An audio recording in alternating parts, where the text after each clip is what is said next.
Here are some self-improvement strategies that you can adopt to directly eliminate each of the 7 deadly sins from your life. It's actually kind of amazing how well self-improvement lines up with the 7 deadly sins. So by the end of this video, I hope that this has perhaps highlighted a few areas in your life where you're a bit weaker and maybe need to improve, and also that the video has given you some actionable steps that you can take to do just this. So let's start with lust. Now, in our modern worlds, lust often manifests itself as an obsession with porn. One effective strategy against this is to begin practicing nofap, which is basically staying away from porn and staying away from masturbation. Now, there are loads of videos online about the supposed benefits of nofap, but to name a few, it's supposed to give you better impulse control, it's supposed to improve the quality of your relationships, and in general, just improve your mood and give you more energy, all of which sounds pretty good to me. Next, we have gluttony. And this isn't just about overeating. Gluttony is overindulging in all different areas of life, which could be food, but it could also be binge watching a TV show, for example. To counter gluttony, you can start setting boundaries with your consumption habits.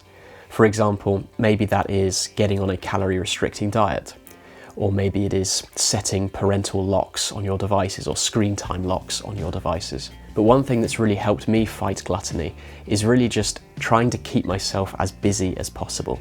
So if I have goals and they align with my aspirations and I really want to see them through, I don't have time to sit down and binge watch Breaking Bad or go on a all-day fast food binge, right? So if you want to combat gluttony, I would suggest you just try and make yourself as busy as possible, and then you won't have time to overindulge. How about greed? So greed is different from gluttony. Greed really is just wanting more money, more possessions, this insatiable desire for more. A great way to combat greed is to embrace minimalism. Minimalism encourages you to focus in on the few things that really bring value to your life and then cut away all the unnecessary possessions.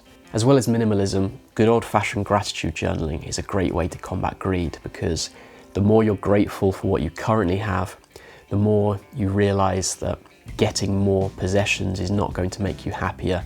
You're going to have less desire for more. Let's move on to sloth, which is basically a lack of motivation or laziness, right? It's not following your goals. To fight sloth, you can build a very strong daily routine or copy someone else's, but just make sure that the daily routine involves regular exercise and goal setting. So exercise, this boosts your energy, this improves your mood, and setting daily and weekly and monthly goals, this gives you a very clear direction and purpose, which helps you stay productive and helps you stay engaged with your life. Wrath or uncontrolled anger can be extremely destructive. One effective strategy to manage this is through meditation. So meditation helps you become more aware of your emotions so that you respond rather than react. So if you struggle with anger, think about introducing some sort of meditation into your routine for more of that emotional balance. And also try and find the triggers that send you into that state and then make a conscious effort to stay away from those triggers. So envy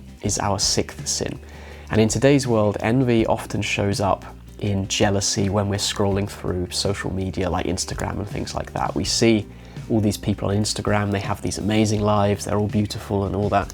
And then we look at our own lives and it feels pretty shit. To combat envy, gratitude journaling can help, right? Again, you're shifting focus away from what you want to what you currently have. But something that's really helped me with envy is just to constantly remind myself that I shouldn't be comparing myself to others. I should only be comparing myself to my past self.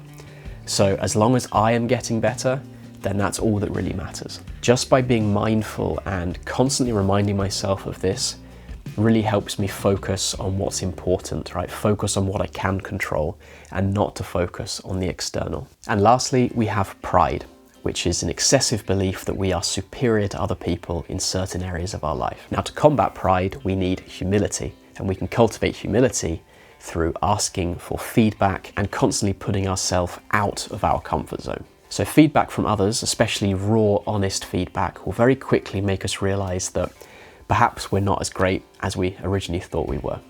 And putting ourselves constantly out of our comfort zone, we're going to be putting ourselves in positions where we are weaker, right? We have less experience. And this again will just help keep our egos in check. So this is how we can fight pride. So there we have the 7 deadly sins and some simple self-improvement strategies that we can adopt to eliminate these from our life. In summary, really just by embracing humility, embracing minimalism, gratitude journaling, things like that, we can start to eliminate these 7 deadly sins from our life. Let me know down in the comments if you have any other strategies which you're implementing to combat these. And if you did like the video, please consider subscribing to the channel for more self-improvement videos. So, it's been a pleasure. I hope that helped, and I will see you in the next video.